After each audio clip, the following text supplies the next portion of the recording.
उपस्थित सर्व विद्यार्थी विद्यार्थिनी, सर्व प्राध्यापक प्राचार्य शिक्षक कर्मचारी, पत्रकार बांधव, मीडियाचे प्रतिनिधी आणि संपूर्ण देशातून आलेले सगळे विद्यार्थी विद्यार्थिनी, MIT संकुलाचे सर्व कर्मचारी, आजच्या या 14व्या भारतीय छात्र संसदेच्या साठी उपस्थित असलेले श्री थॉमस ए संगमा आणि ज्यांच्या संकल्पनेतून 2011 साली हे एक आपल्या सर्वांना व्यासपीठ निर्माण करून दिले, ते आपले सर्वांचे मार्गदर्शक आदरणीय राहुलजी कराड साहेब, राजेशजी बांदल साहेब, डॉक्टर RM चिटणीस साहेब आणि उपस्थित सर्व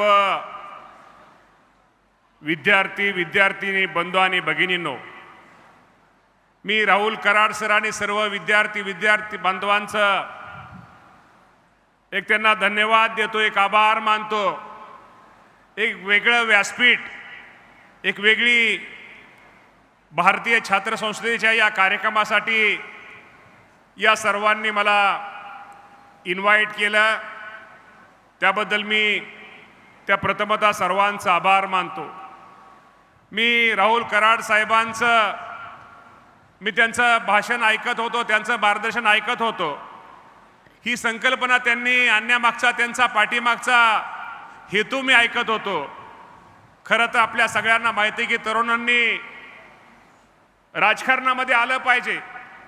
आज कुणी डॉक्टर होईल, कुणी इंजिनियर होईल, कुणी वेगवेगळ्या ठिकाणी जाईल, परंतु या राजकारणाचं किंवा राजकारणात येणं का गरजेचं आहे, या राजकारणाच्या माध्यमातून आपण देशासाठी राज्यासाठी एक चांगल्या प्रकारची लोकांची सेवा करू शकतो, हा उद्देश आपल्या सगळ्यांचा त्या पाठीमागचा असला पाहिजे. खरं तर आजच्या तरुणांना, विशेषतः शहरामधल्या विद्यार्थी विद्यार्थिनीला थोडं राजकारणाबद्दल काही गोष्टी, एखादी गोष्ट चुकीची झाली की त्याच्या मीडियावरती एक जास्त फोकस असतो आणि त्यामुळं लोकांना काही गोष्टीमध्ये राजकारणी माणसांबद्दल किंवा राजकारणाबद्दल थोडा तिरस्कार असतो, परंतु वस्तुस्थिती तशी नसते. एकाच 1% 2% माणसं तसा विचार चुकीचे असतात, याचा अर्थ सगळीच माणसं राजकारणात असणारी किंवा सगळेच राजकारणी हे चुकीचे असतात असं अजिबात नाही. तेव्हा मला सगळ्या विद्यार्थी विद्यार्थिनीला आजच्या या छात्र संसदेच्या कार्यक्रमामध्ये सहभागी असल्या सर्वांना एक विनंती करायची. खरं तर आपण सगळे तरुणी आहात. तुमच्याकडून या देशाची, या राज्याच्या खूप मोठ्या अपेक्षा आहेत. तुमच्या माध्यमातून या देशाला, या राज्याला, आपल्या सर्वांना पुढे घेऊन जायचे. देशामधले असू द्या, राज्यामधले असू द्या, अनेक प्रश्न आहेत. अनेक ज्या गोष्टी केल्यामुळं निश्चित प्रकारे त्यामध्ये खूप मोठा फरक पडणार आहे. त्यासाठी आज आपल्या सगळ्यांची, एक देशाला, एक राज्याला, तुमच्या युवा शक्तीची निश्चित प्रकारे गरज आहे. मला तुम्हाला या निमित्तानं मी सांगतो, आज मी तुमच्यासमोर उभा आहे. मला वाटतं स्टोरी आपण मगाशी पाहिली. आज मी तुमच्यासमोर उभा असताना मी कॉलेज जीवनामध्ये शेवटी आपली युवकांची चळवळ, या चळवळीतूनच एखादा नेता जन्माला येतो, तो राज्याचं नेतृत्व करतो, देशाचं नेतृत्व करतो. अशी अनेक उदाहरणं आपण पाहिलेली आहेत. खरं तर माझ्यासारखा कार्यकर्ता, मी राहुल कराड साहेबांना सांगत होतो, माझ्या घरातलं कोणी राजकारणामध्ये कोणी नव्हतं, कोणी आमदार नव्हतं, खासदार नव्हतं, जिल्हा परिषद सदस्य नव्हतं, पंचायत समितीचे सदस्य नव्हतं. शेवटी सुरुवात माझी मीच केली. राजकारणामध्ये, कॉलेज जीवनामध्ये जर आपण एखादं ध्येय ठरवलं, शेवटी आपल्या आयुष्यामध्ये आपलं उद्दिष्ट, आपल्याला कुठं जायचंय, आपण काय केलं पाहिजे, हे जर आपण निश्चित प्रकारे ठरवलं तर निश्चित प्रकारे त्यामधनं कुठंतरी होतं. कॉलेज जीवनामध्येच एक युवकांची संघटना करून, एकत्र युवक संघटन करून आज मी माझ्यासारखा कार्यकर्ता साखर कारखाना, मगाशी पिक्चरमध्ये साखर कारखान्याचा संचालक झाला, त्याच कारखान्याचा चेअरमन झाला, बँकेचा DCC बँकेचा मोठ्या संचालक झाला, त्याच बँकेचा चेअरमन झाला, जिल्हा परिषदेचा सदस्य झाला, त्या जिल्हा परिषदेचा अध्यक्ष झाला, आमदार झाला, राज्यमंत्री झाला, आमदार झाला, कॅबिनेट मंत्री झाला, शेवटी तुम्हाला मी सांगतो हे काय जादूची कांडी नसते. ह्यासाठी शेवटी कष्ट हे घ्यावं लागतात, कष्ट घ्यावं लागतात, समाजामध्ये जावं लागतं, गरीब माणसामध्ये जावं लागतं. लोकांचे बारीक बारीक प्रश्न असतात, खूप मोठ्या लोकांच्या प्रश्न मोठे असतात, पण जी गरीब माणसं असतात, जी आपल्याला राजकारणामध्ये ताकद देणारी माणसं असतात, त्यांचे प्रश्न खूप छोटे छोटे असतात. त्या प्रश्नासाठी ते प्रश्न कसे सोडवले जातील, त्या गरीब माणसाला कशी मदत होईल, त्या गरीब माणसाला कसं सहकार्य होईल, ही जर भूमिका आपण जर घेतली, गरीब माणसाला जर आपण मदत केली, कितीही मोठ्या माणसाने तुम्हाला विरोध केला तरी गरिबांची ताकद ही राजकारणामध्ये मोठी असते. त्यामुळे त्या लोकांना केंद्रबिंदू मानून आपण जर काम केलं तर निश्चित प्रकारे त्याचा फायदा त्या जीवनामध्ये होतो. राहुल कराड सरांनी मगाशी अनेक गोष्टी सांगितल्यात. आज या राज्याचा क्रीडा मंत्री आहे, युवक कल्याण मंत्री आहे. पूर्वी मला माहीत नाही काय गोष्टी झाल्या नसतील. कराड साहेब, मी निश्चित प्रकारे तुमचा सल्ला, तुमचं मार्गदर्शन निश्चित प्रकारे मी घेईल आणि जेणेकरून या माध्यमातून या राज्यातले आमच्या युवक असतील, आज सगळ्या देशातले हित आहेत, पण राज्यातले युवक युवती असतील, यांना योग्य प्रकारचं मार्गदर्शन.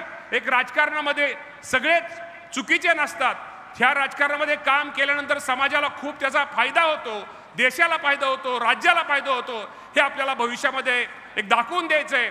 त्यासाठी निश्चित प्रकारे भविष्यामध्ये आपल्याला राहुल कराड साहेबांच्या माध्यमातून निश्चित प्रकारे त्यांच्या मार्गदर्शनाचा फायदा घेऊन आपण एक चांगलं काम करण्याचा प्रयत्न माझ्यासारख्या कार्यकर्त्याचा आहे.